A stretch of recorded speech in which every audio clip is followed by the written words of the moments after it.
Any work from Palm Beach, Marge? Over. Chalmetta standing by.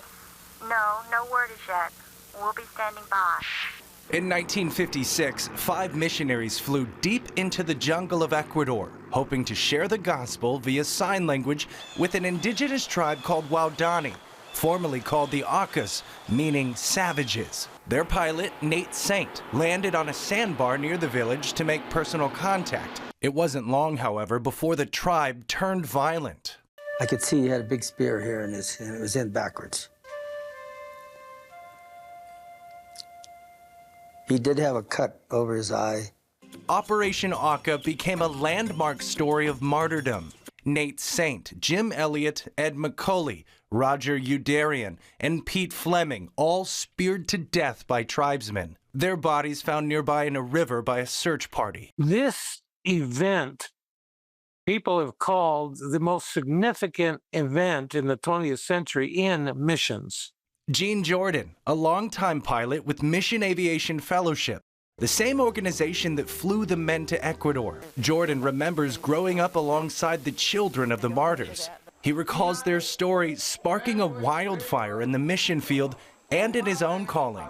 I've heard many people say that I am in the ministry because of that story, because of the dedication of those 5 men to give of their lives so that others might hear about a God creator and his son that came to die for them. While the family suffered a tragic loss, their deaths became a seed that would eventually grow in the hearts of indigenous people groups worldwide. So many people focused on my grandfather's death.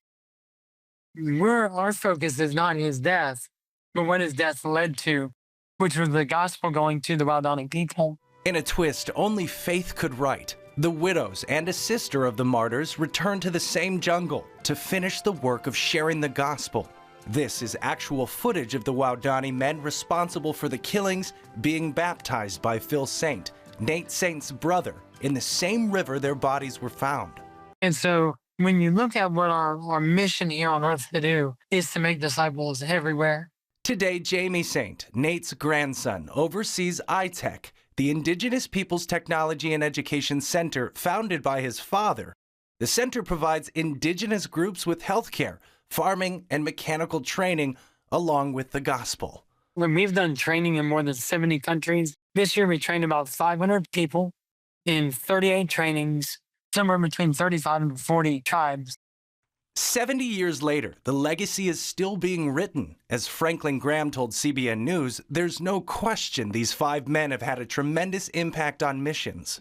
He also said he believes their lives have inspired untold numbers of missionaries, and he prays their powerful testimony will continue to challenge another generation of Christians to take the hope of Jesus Christ to the ends of the earth. What began in violence became transformed by forgiveness and faith. And the work begun on that riverbank still equips believers worldwide. Brody Carter, CBN News.